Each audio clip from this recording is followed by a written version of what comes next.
Hello ಎಲ್ಲರಿಗೂ. ನಾನು ಹಾಕ್ಕೊಂಡಿರೋ necklace ನೋಡಿದ್ರಾ? ಇದು ಒಂದು ವೆಡ್ಡಿಂಗ್ ಇನ್ವಿಟೇಷನ್ ಕಾರ್ಡಿಂದ ಮಾಡಿರೋದು ಅಂದರೆ ನೀವು ನಂಬ್ತೀರಾ?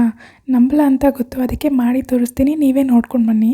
ವೆಡ್ಡಿಂಗ್ ಕಾರ್ಡೇ ಬೇಕು ಅಂತ ಏನಿಲ್ಲ, ಈ ರೀತಿ ಬುಕ್ದು ಫ್ರಂಟ್ ಪಾರ್ಟ್ ಇರುತ್ತಲ್ಲ ಆ ಪೇಜಿಂದ ಕೂಡ ಮಾಡ್ಬೋದು. ಫಸ್ಟು ವೆಡ್ಡಿಂಗ್ ಕಾರ್ಡ್ನ ಈ ರೀತಿ ರೌಂಡಾಗಿ ಕಟ್ ಮಾಡ್ಕೋಬೇಕು. ಇದನ್ನು ಈಗ ಈ ರೀತಿ ಕರೆಕ್ಟಾಗಿ ಕಟ್ ಮಾಡ್ಕೊಳ್ಳೋಕ್ಕೆ ನೀವು ಒಂದು ಪ್ಲೇಟ್ನ ಕೂಡ ಯೂಸ್ ಮಾಡ್ಕೊಳ್ಬೋದು.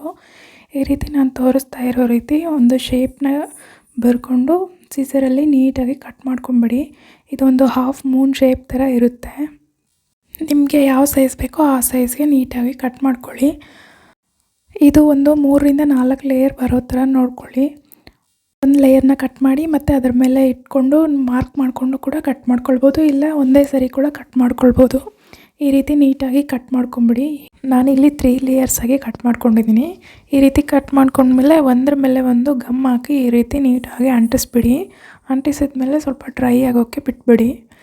ಇದು ಕಂಪ್ಲೀಟಾಗಿ ಡ್ರೈ ಆದಮೇಲೆ ಒಂದು ಸಿಲ್ಕ್ ಥ್ರೆಡ್ ತಗೊಂಡು ಈ ರೀತಿ ಬುಕ್ ಅಥವಾ ಎಕ್ಸಾಮ್ ಪ್ಯಾಡ್ಗೆ ಈ ರೀತಿ ಸುತ್ಕೊಂಡು ಬನ್ನಿ. ನಾನಿಲ್ಲಿ 30 ಎಳೆವರೆಗೂ ಸುತ್ಕೊಂಡಿದ್ದೀನಿ. ನಿಮ್ಗೆ ಇನ್ನೂ ಜಾಸ್ತಿ ದಪ್ಪ ಬೇಕು ಅಂದರೆ ಇನ್ನೂ ಎಕ್ಸ್ಟ್ರಾ ಸುತ್ಕೋಬೋದು. ನಾನಿಲ್ಲಿ 30 ಎಳೆ ತಗೊಂಡಿದ್ದೀನಿ. ಈ ರೀತಿ ಫಸ್ಟ್ ಪಾರ್ಟಿಗೆ ಸ್ವಲ್ಪ ಗಮ್ ಹಾಕಿ ಅಂಟಿಸ್ಕೊಂಬಿಡಿ. ಸ್ಟಾರ್ಟಿಂಗ್ ಪಾಯಿಂಟಲ್ಲಿ ಸ್ವಲ್ಪ ಗಮ್ ಹಾಕಿ ಅಂಟಿಸಿ ಈ ರೀತಿ ನೀಟಾಗಿ ನಿಧಾನಕ್ಕೆ ಸುತ್ತೋಕ್ಕೆ ಸ್ಟಾರ್ಟ್ ಮಾಡಿ. ನಾವು ಸಿಲ್ಕ್ ಥ್ರೆಡ್ ಬ್ಯಾಂಗಲ್ಗೆ ಯಾವ ರೀತಿ ಸುತ್ತೀವೋ ಆ ಥರ ಇದು ಒಂಚೂರು ಗ್ಯಾಪ್ ಇಲ್ದಂಗೆ ನೀಟಾಗಿ ಸುತ್ಕೊಬೇಕು. ನೀವು ಇದನ್ನ ಫಸ್ಟ್ ಟೈಮ್ ಟ್ರೈ ಮಾಡ್ತಾ ಇದ್ದೀರಾ ಅಂದರೆ ವೆಡ್ಡಿಂಗ್ ಕಾರ್ಡ್ಗೆ ಸ್ವಲ್ಪ ಗಮ್ ಹಾಕಿ ಆಮೇಲೆ ಇದನ್ನು ಸುತ್ಕೊಳ್ಳಿ. ಆಗ ಇದು ಆ ದಾರ ಆ ಕಡೆ ಈ ಕಡೆ ಹೋಗದೆ ನೀಟಾಗಿ ಒಂದೇ ಹತ್ರ ಕುತ್ಕೊಳ್ಳುತ್ತೆ. ಈ ರೀತಿ ಕಂಪ್ಲೀಟಾಗಿ ಸುತ್ಕೊಂಡಿದ್ದಾದಮೇಲೆ ನಿಮ್ಮ ಹತ್ರ ಕುಂದನ್ ಅಥವಾ ಮಿರರ್ ಇದ್ದರೆ ಈ ರೀತಿ ಡಿಸೈನ್ ಮಾಡ್ಕೊಳ್ಳಿ. ನಿಮಗೆ ಯಾವ ಶೇಪಲ್ಲಿ ಬೇಕೋ ಆ ಶೇಪಲ್ಲಿ ನೀಟಾಗಿ ಡಿಸೈನ್ ಮಾಡ್ಕೊಳ್ಳಿ. ನನ್ನ ಹತ್ರ ಕುಂದನ್ ಇರಲಿಲ್ಲ, ಅದಕ್ಕೆ ನಾನು ಮಿರರ್ನ ಯೂಸ್ ಮಾಡ್ತಾಯಿದ್ದೀನಿ. ಈ ರೀತಿ ಮಿರರೆಲ್ಲ ಸ್ಟಿಕ್ ಮಾಡಿದ್ಮೇಲೆ ಕಂಪ್ಲೀಟಾಗಿ ಡ್ರೈ ಮಾಡೋಕ್ಕೆ ಬಿಟ್ಬಿಡಿ.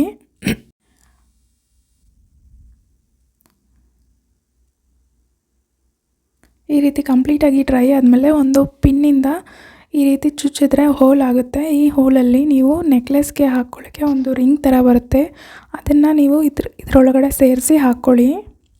ಎರಡೂ ಕಡೆ ಈ ರೀತಿ ರಿಂಗ್ನ ಅಟ್ಯಾಚ್ ಮಾಡಿ ಆಮೇಲೆ ಈ ರೀತಿ ನೆಕ್ಲೆಸ್ಗೆ ಹಾಕ್ಕೊಳ್ಳೋಕ್ಕೆ ಬರುತ್ತಲ್ವ ಥ್ರೆಡ್, ಅದನ್ನು ಈ ನೆಕ್ಲೆಸ್ಗೆ ಅಟ್ಯಾಚ್ ಮಾಡಿಬಿಟ್ರೆ ರೆಡಿ ಆಗೋಯಿತು. ಇದೇ ಥರ ನೀವು ನಿಮ್ಮ ಸ್ಯಾರಿಗೆ ಮ್ಯಾಚ್ ಆಗೋ ಥರ ಯಾವ ಕಲರ್ ಬೇಕೋ ಆ ಕಲರ್ ಮಾಡ್ಕೊಳ್ಬೋದು. ಇದನ್ನ ತುಂಬ ಸಿಂಪಲ್ಲಾಗೆ ಮಾಡ್ಕೊಳ್ಬೋದು. ಈಗ ನಾನು ಹಾಕ್ಕೊಂಡು ತೋರಿಸ್ತೀನಿ ನೋಡಿ.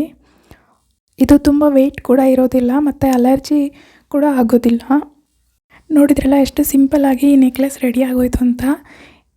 ಈ ವಿಡಿಯೋ ಇಷ್ಟ ಆಯಿತಾ? ಹಾಗಾದರೆ ನಿಮ್ಮ ಫ್ರೆಂಡ್ಸ್ ಆ್ಯಂಡ್ ಫ್ಯಾಮಿಲಿಗೆ ಶೇರ್ ಮಾಡಿ, ಹಾಗೆಯೇ ನನ್ನ ಚಾನಲ್ನ ಸಬ್ಸ್ಕ್ರೈಬ್ ಮಾಡಿ. ಈ ವಿಡಿಯೋ ಹೇಗಿತ್ತು ಅಂತ ಕಾಮೆಂಟಲ್ಲಿ ಹೇಳೋದನ್ನ ಮರಿಬೇಡಿ. ಹಾಗೆಯೇ ನೆಕ್ಸ್ಟ್ ವಿಡಿಯೋನಲ್ಲಿ ಯಾವ DIY ಮಾಡಬೇಕು ಅಂತ ಕಾಮೆಂಟ್ ಮಾಡಿ. ನಾನು ನನ್ನ ನೆಕ್ಸ್ಟ್ ವಿಡಿಯೋದಲ್ಲೇ ಅದನ್ನು ಮಾಡ್ತೀನಿ. Thanks for watching.